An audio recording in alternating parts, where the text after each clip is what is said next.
March 15. తన ప్రాణమును రక్షించుకొనగోరువాడు దానిని పోగొట్టుకొనును.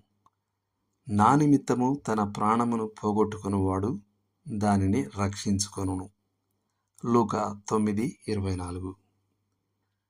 ప్రాథమికంగా విశ్వాసులమైన మనం మన జీవితం పట్ల రెండు వైఖరులను కలిగి ఉండగలం.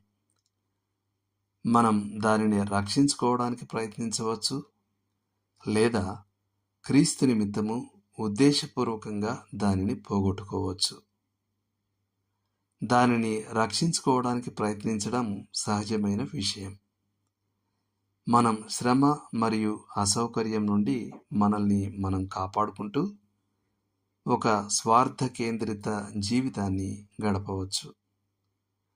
అసౌకర్యాల నుండి మనల్ని మనం రక్షించుకోవడానికి, నష్టం జరగకుండా కాపాడుకోవడానికి మరియు ఏ విధమైన అసౌకర్యాన్నైనా నివారించడానికి మనం జాగ్రత్తగా ప్రణాళికలు వేసుకోవచ్చు. మన ఇల్లు అనుమతి లేకుండా ప్రవేశించరాదు అనే బోర్డులు తగిలించిన ఒక ప్రైవేట్ ఎస్టేట్లా మారిపోతుంది. నాకున్నవి కుటుంబం కోసం మాత్రమే అనే ధోరణితో ఇతరులకు అతి తక్కువ ఆతిథ్యం చేస్తాం. విషయాలు మనపై ఎలా ప్రభావం చూపుతాయి అనే దాని ఆధారంగా మన నిర్ణయాలు తీసుకోబడతాయి. అవి మన ప్రణాళికలకు ఆటంకం కలిగిస్తే, లేదా చాలా పనితో కూడుకొని ఉంటే, లేదా ఇతరులకు సహాయం చేయడానికి నిధులు ఖర్చు చేయవలసి వస్తే మనం దానిని తిరస్కరిస్తాం. మనం మన వ్యక్తిగత ఆరోగ్యంపై అమిత శ్రద్ధ చూపడానికి మొగ్గు చూపుతాం. నిద్రలేని రాత్రులు, అనారోగ్యంతో లేదా మరణంతో సంబంధం, లేదా ఏవైనా శారీరక ప్రమాదాల్లో అవసరమయ్యే ఏ సేవనైనా నిరాకరిస్తాం. మన చుట్టూ ఉన్నవారి అవసరాల కంటే మన వ్యక్తిగత సౌఖ్యానికే అధిక ప్రాధాన్యత ఇస్తాం. క్లుప్తంగా చెప్పాలంటే మనం శరీరాన్ని సంతృప్తిపరచడానికే జీవిస్తాం. కానీ ప్రభువు రాకపోతే కొన్ని సంవత్సరాలలో ఆ శరీరము పురుగులకు ఆహారమవుతుంది. మన ప్రాణాన్ని రక్షించుకోవడానికి ప్రయత్నించడంలో మనం దానిని పోగొట్టుకుంటాం. మనం స్వార్థపూరిత జీవితం యొక్క బాధలన్నిటినీ అనుభవిస్తాం.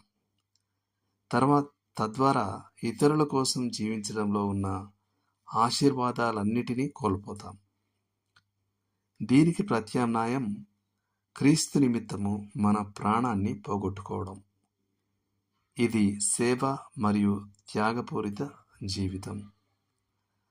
మనం అవసరమైన ప్రమాదాలను తీసుకోకపోయినా, లేదా హతసాక్షిత్వాన్ని కోరుకోకపోయినా, మనం ఎలాగైనా బ్రతకాలి అనే సాకుతో విధి నుండి వైదొలగం. ఒక విధంగా చెప్పాలంటే దేవుడు వాడుకోవడానికి వీలుగా మన ఆత్మను, శరీరాన్ని ఆయన పాదాల యొద్ద పడవేస్తాం. ఆయన కోసం ఖర్చు చేయడాన్ని మరియు ఖర్చయిపోవడాన్ని మనం గొప్ప ఆనందంగా భావిస్తాం. మన ఇల్లు తెరిచే ఉంటుంది. మన ఆస్తులు ఖర్చు చేయగలుగుతాం. మన సమయం అవసరంలో ఉన్నవారికి అందుబాటులో ఉంటుంది.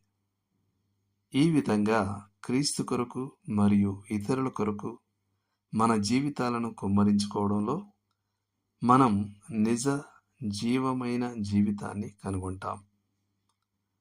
మన ప్రాణాలను పోగొట్టుకోవడం అంటే వాస్తవానికి దానిని రక్షించుకోవడమే. దేవుడు మిమ్మల్ని దీవించునుగాక. ఆమేన్.